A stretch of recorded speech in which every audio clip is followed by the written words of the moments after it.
I'd like to ask you a question. What's your name again? Serena. Serena, and what did they have you in jail for? They had me in there for murder, first-degree murder, and also a felon with a firearm. And what was the final outcome?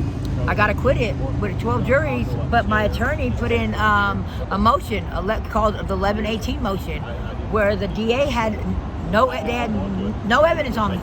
But I sat here for all this time. How much time was that? 2.5, almost 3 years, for them to tell me I'm innocent. I told them I was innocent way back when. With no evidence. Right. No evidence. And what type of resources have they given you to restart your life? None. None. I'm going over there right now to the Women's Recovery Center because they're the ones that are our voices for in there. So the thing is that there's a lot of things that they don't do. They just throw us back out. You know, don't worry about how our mental is or just they didn't even give you your medication. Nothing. They didn't give me no medication. They didn't even give me a paper that said my name on it. But I'm a felon. But I'm on parole. So you on parole or probation? I'm on parole. So if I'm walking and a police officer pulls me over, I'm going right back to jail because I don't have an ID.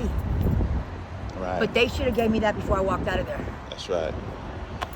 What type of impact has this had on your family? You're a mother, I assume. Are you a mother? Are you a wife? Are you a sister? Or? I'm a single mother with 7 kids and a grandson.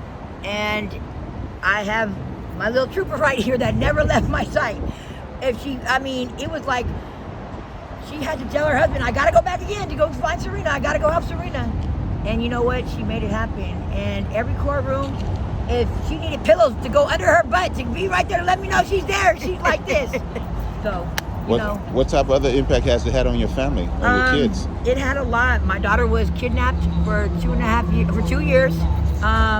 They had put her from San Francisco all the way to San Diego. They muled her with drugs, fentanyl, and she was 12 years old. We didn't find her till she was 14. And for a mother to not know where her child is at, can't pick up the phone and call, can't look for her, can't get the help that I needed for her, because everybody was closing their door on me. But she had a child, and I looked for her. Why weren't you allowed to bail out? Were you accused of the actual murder? They were saying I was a first-degree murderer, and San Francisco doesn't have bail anymore until you go to court because of the low-income people that can't afford bail. So they don't give that to nobody anymore. You have to go and try to ask for the bail. But being the charges that I had, that was over $1 million. Where am I going to get $1 million to get bail? That's impossible, you know? So what we do is we have to sit here with no resources, with no churches coming in, services coming in. We had barely had the library coming in. No exercise. We had no gym, no air. We had absolutely nothing. How much sunlight did you get? None. I don't know if you've ever been into a dungeon, let's say a dungeon, okay? Or somewhere where you're in this place and you keep walking and there's no light at the end of the tunnel. That's exactly how it is up in these walls right here, because the simple fact is that they were not giving us the things that we needed. We just keep eating. Lay down. Eat. Lay down. It's sad because I'm not gonna leave them abandoned. I'm not gonna abandon them because they didn't abandon me while I was in there when I needed some therapy to talk to, somebody to talk to, you know? And I just need the women to know that it's gonna be okay.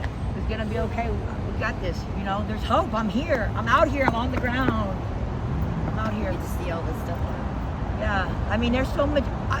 I thought I knew where my attorney's office was, my other attorney for PRC.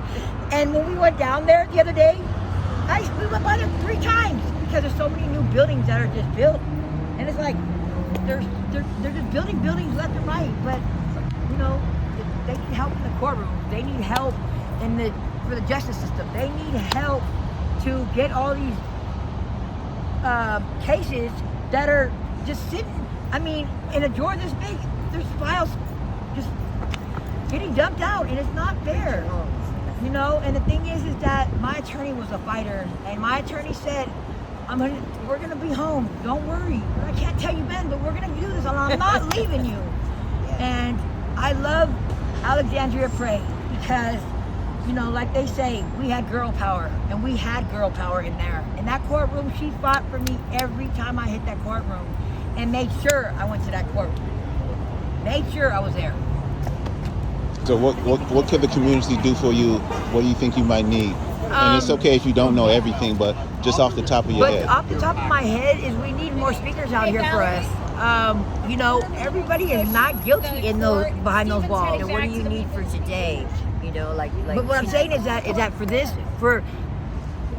I need resources. I need just help with a DMV license. I need help with a Social Security. I need help with a birth certificate. I need housing. I'm out here with nothing. I've been in jail for so long that I lost everything. I lost my job. I lost my housing. From a pair of tennis shoes all the way down to a place for my kids to have a foundation. It's gone. So just help, you know, just to get a reentry going, you know, because it's kind of scary in society to come from being in a place that you're in a little area and then coming to the free world. It feels good. It's lovely. Don't get me wrong, but I can't go to DMV and get ID because I don't have the money, or I don't have the paperwork, or I don't have nothing, not even to say who I am, because the jail did not give it to us. Give it to me. They didn't. I'm William Palmer, editor-in-chief of the SF Bayview newspaper. So. You the man right here. Let me tell you. You the man. Hold on. Wait a minute. You the pen pal man. You the only one. That's a good paper. Listen, how do we get y'all to get us newspapers in there? For real. We just dropped off 2 stacks. 100 newspapers were sent inside. You didn't get it? You didn't get the access listen, to what it? happens is this, is that we be trying to get Bayview all the time because y'all right here with us. You know, we don't want all this New York shit. We want the San Francisco shit. You know, we want the real shit. Yeah. We want to know what's going on in Hunters Point. We want to know what's going on in Fillmore. We want to know what's going on in Sunnydale. Yeah. We want to know what's going on outside these paper walls. tells it all. And your paper, and especially with the pen pal situation. Bruh, y'all go hard, bruh. Y'all go hard, bruh. I just had one in her car, matter of fact, because I went crazy when I seen y'all on the streets. I said, there goes my newspaper. Y'all go hard. What's up, for real? Yeah, it's a good paper. Y'all go hard. We're gonna run this story, and hopefully we get our paper, make sure our paper's in there to the community that's inside. And I mean, even if you guys need help to even pass them out, or just to come and be a, you know, your little shadow. I'm right here because for real, incarcerated people need y'all newspapers because you guys help us a lot.